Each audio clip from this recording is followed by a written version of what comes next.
수산청에 66년부터 80년까지 근무하다가 80년도에 전라도 출신이다 그래가지고 저희도 없이 전두환 정부 때 해직이 됐어요. 해직되고 나서 35살 얘가 66학번인데 중앙대학교 회계학과 1회로 들어가가지고 거기서 학사, 석사, 박사를 하고 전주대에 90년부터 2004년까지 2004년에 중앙대 창업대학을 만들어 가가지고 거기서 25년 동안 있다가 지금 정년한 지가 15년이 됐죠. 지금 80세거든요. 그런데 이제 어느 날은 마지막으로 이제 하려고 그래요. 80대 넘어가가지고 발표하러 다닌다 그러면 미친놈이라고 그러기 때문에 제가 이제 목사이기도 하고 그래서 학교 활동 아무리 발표해봐야 내가 발표한 것이 정책으로 전혀 반영되지도 않고 갈수록 내는 실망만 줘서 이제 학회 발표를 금년으로 마감을 하고 오늘 지금 이거 끝나고 나서 회계학회 부산에 가서 또 발표할 거예요. 그래서 이제 간단히 해양수산부가 해양수산부 없애는 운동이에요. 지금 바로 한 간단히 말해서 왜 없애야 하느냐 하는 거. 그 당위성을 주위에 한 80페이지 파워포인트로 만들어 놨어요. 해양의 바다에 여러 가지 바다를 지배하는 나라가 전 세계를 지배한다는 그 철칙은 유럽에서 포르투갈에서 영국에서부터 스페인에서부터 지금 미국이 전 세계를 바다를 지배하는 나라가 전 세계를 지배하는 것 같이 엄청나게 중요한데 우리나라가 바다를 정부가 삼면이 바다로 되어 있는 이런 중요한 나라가 바다를 중요한다고 말만 다른 나라에 없는 유일하게 해양수산부를 만들어 놓고 해양수산이 개판이 되고 있기 때문에 해양수산부를 원래 박정희 대통령이 1965년에 우리가 한일 국교 정상화하고 난 다음에 농림부 수산국을 수산청으로 만들어 가가지고 박정희 대통령이 살아있는 동안 해양수산부를 전 세계의 수산 선진국으로 만들어 가가지고 했는데 김영삼 정부 들어서 가가지고 해운하고 건설물에 있던 해운하고 농림부 수산청에 있는 수산청하고 또 내부 산하에 있는 해양경찰을 합의가 가가지고 해양수산부를 만들어 놓은 지가 30년이 지났는데도 개판이라 그것을 지금 설명하는 얘기예요. 포인트가 없어요. 아까 있었는데 합세션에서 했었는데 아 저기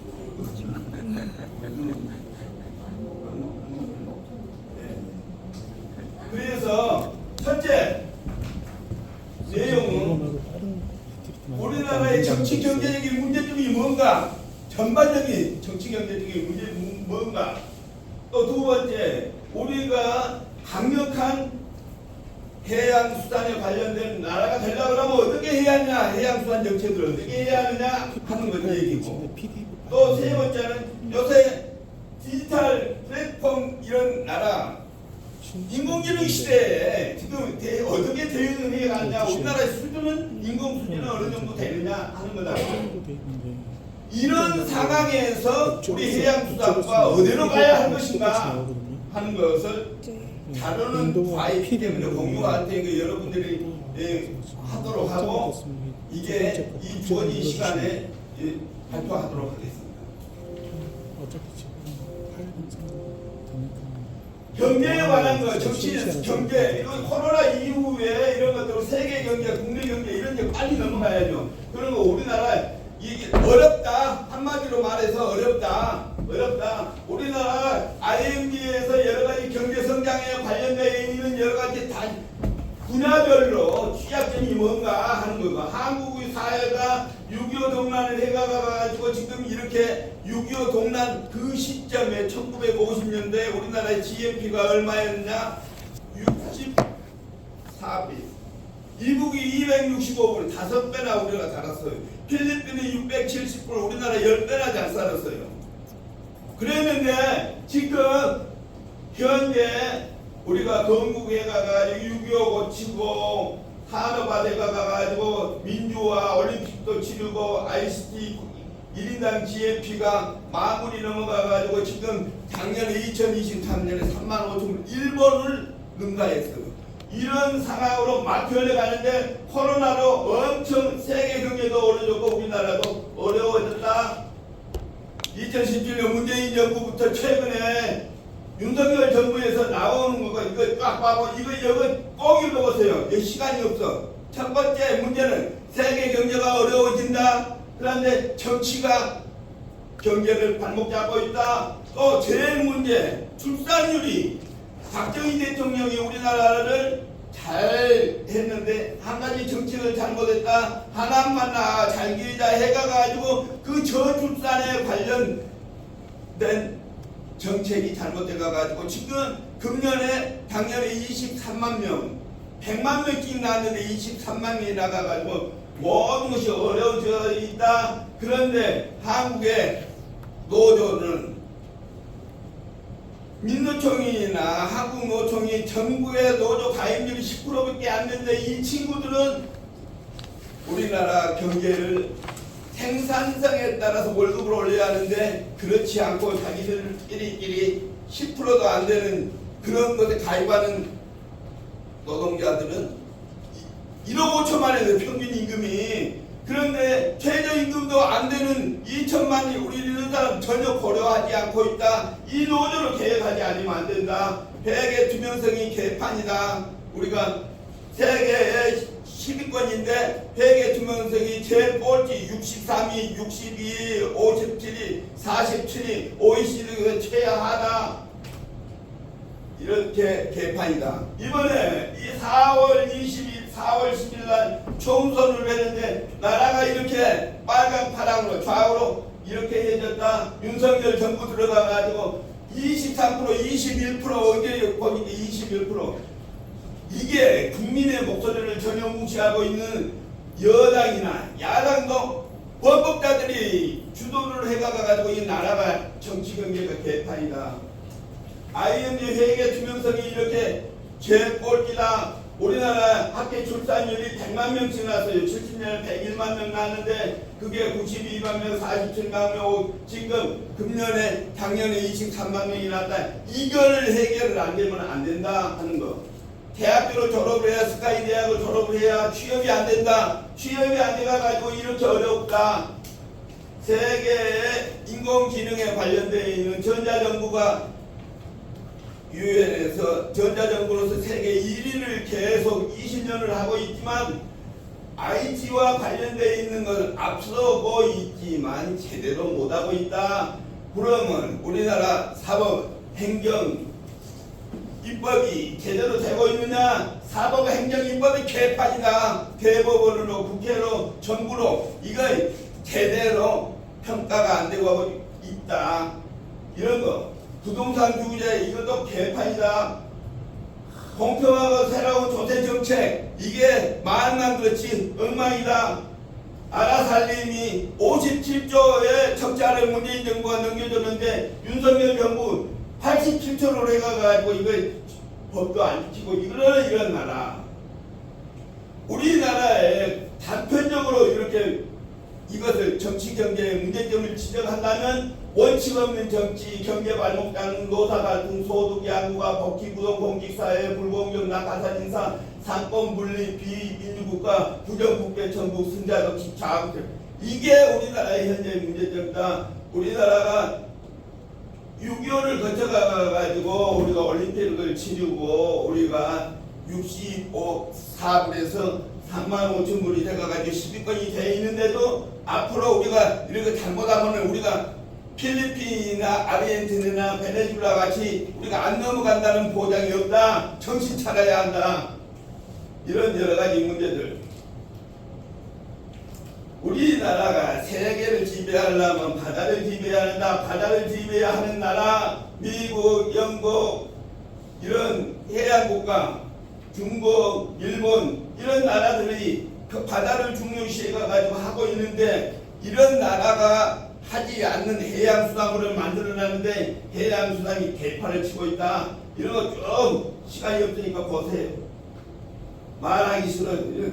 바다가 삼면이 바다로 되어 있기 때문에 엄청 중요하다. 우리나라의 한국의 국민들이 1년에 소비하는 수산물이 얼마냐? 그러면 1인당 61kg예요. 일본은 51kg. 전 세계에서 수산물을 제일 많이 먹는데 수산물을 그걸 충족을 하려고 하면 얼마를 해야 하느냐? 600만 톤이 필요한데 우리나라의 국내에서 300만 톤밖에 필요 없다. 300만 톤에 조달이 안 된다. 외국에서 300만 톤을 수입해야 하는데 그 중국에서 90% 수입하고 이런 나라. 뭐 안 나오네. 이래서 수산에 관련되어 있는 건데 여러 가지 데이터가 엄청 필요로 하는데, 그냥 우리나라의 디지털 플랫폼에 관련되어 있는 수종 인공지능의 발전을 하고 이러고 IT, 반도체, 자동차 이런 것으로 봐보면 우리나라가 선진국에 속하지만 이런 것을 제대로 소화하는 정책이 위험하다. 메타버스 경제, 메타버스를 이런 여러 가지 새로운 산업이 발전을 해가지고 2016년에 클라우스 슈밥이 IMD 스위스에서 다보스에서 뭔 얘기를 했느냐? 4차 산업혁명이 일어나면은 720만 개의 일자리가 없어지고 새로 생긴 것이 200만 개다. 그래가지고 문재인 정부 들어서자마자 역대 정부에 없는 일자리 창출 상한판을 만들어놨는데 이승만 대통령에서 윤석열 정부, 문재인 정부에서 제일 일자리를 창출 못하는 실패하는 정부로 끝나고 말았다. 이런 것들이 우리가 엄청 정신을 차려야 합니다. 이런 왜 지금 챗GPT가 나와가지고 지금 완전히 새로운 것이 2023년부터 바뀌어지고 있는데 우리 교수들이나 학교나 제일 안 변하는 것이 정부, 입법부, 사법부, 행정부. 제일 또 안 변하는 것이 대학 교수들, 교육부, 행정학계, 정치학계가 뭐 때문에 존재하는지는 모르겠어요. 정부가 드러내는 논문을 이런 거 발표해가지고 반영이 돼야 하는데 어제고 뭐고 이 장관들이고 나와가지고 발표만 쓱 까버리고 이런 거 보지도 않고 듣지도 않고 반영도 안 하고 있는 행정학회가 이거 필요한가? 정치학회가 필요한가? 이렇게 지금 엄청나게 메타버스 경제의 환경이 바뀌어나가고 있는데 전혀 정신 못 차리고 있다. 그래서 어떻게 변해야 하느냐? 해양수산부 대전하는 시대에 해양수산부 강국이 조건이 되려고 하면 어떻게 어디로 가야 하나? 쉽게 끝내줍니다. 농림수산에 관한 거 1차 산업을 하는 거는 충청북도를 제외하고 삼면이 바다로 되는 농업과 수산업이 겸업을 하고 있기 때문에 농수산부는 수산은 어디로 가느냐? 박정희 대통령 시절에 만들었던 농림부 수산국으로 가든가 이명박 대통령 때 그리 농림부 수산부로 가든가 해양 해운은 물류는 육해공군이 같이 가야 한다. 그러니까 해운은 육해공군이 같이 가끔 건설교통으로 하고 수산은 바다와 농산물과 수산물은 같이 경업을 하고 있기 때문에 우리가 식량안보 차원에서 같이 해야 한다. 바다에 있는 어민이 농민만큼 FTA라든가 사드라든가 우리 또 뭐 이런 포로라든가 이런 것 같아. 어민이 농민만큼 더 보상을 받아야 하는데 바다에서 하는 어민들이 전혀 보상을 받지 못하고 있기 때문에 농민만큼이라도 보상을 받게 하기 위해서 농수산에 관련되는 수산은 농림부로 가고 해운은 해양교통, 저 해운은 어디로 가야 하냐? 건설교통부로 육해공군이 가는 3차 산업과 2차 산업이 경험해가지고는 안 된다 하는 것으로 종료를 짓고 마지막에 지금 그것도 안 나오네. 마지막에 우리나라에 1930년대 마하트마 간디가 하는 얘기 7가지 죄야. 원칙 없는 정치, 피땀 흘리지 않는 노동, 애정을 갖추지 않는 그런 노동자들, 또 애정이 없는 과학자, 또 봉사가 없는 종교, 이런 것들이 개선이 되어야 한다. 마지막으로 2021년도에 유엔에서 뭔 얘기를 했냐. 지속적으로 모든 국가가 성장 발전하려 하면 첫째, 일반적인 교양을 갖춰야 한다. 신문이나 잡지나 모든 것을 모든 국민이 알아들을 수 있는 문명이 실시되어야 한다. 두 번째, 부모 덕을 안 보고 자신 지금 능력으로 살 수 있는 전문적인 기술이나 능력을 갖춰야 한다. 세 번째, 많이 문명이 갖춰지고 자기 부모덕으로 살 수 있는 능력을 갖춰져 있다면 노블리스 오브리제를 실천을 해야 한다. 뭘로? 많이 배운 사람은 안 배운 사람을 가르치고 돈 많은 사람은 없는 사람한테 기부를 하는 기부 문화가 돼야 하는데 최태희 같은 놈, 조국이 같은 놈, 그런 놈이 있어가지고는 우리나라 발전할 수 없다. 결론은 해양수산은 식량안보 차원에서 수산은 농림수산부로 가고 해운은 물류를 하기 위해서 건설교통부로 가야 한다. 해운 때문에 어민들이 피해를 보는 일이 없어야 한다 하는 것으로 제 발표를 마치겠습니다. 감사합니다. 그렇습니다. 결진 강의는 너무 잘 대표해 주신 거고요. 나중에 좀 저도 이제 우리가 동아대에서 이제 부산에 있는데 지역이랑 멀지 않으니까 저희는 해양 도시 발전에 나가야 되는데 그래서 좋은 의견을 말씀드리고 나중에 토론 시간에 또 토론하겠습니다. 저기 지금 PPT 저기 김구현 박사님 PPT 사용 그럼 다 듣고 나서 발표하고 나서 토론하고 나오죠.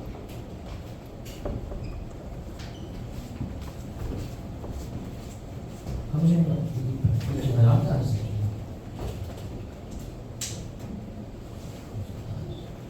수고하셨습니다.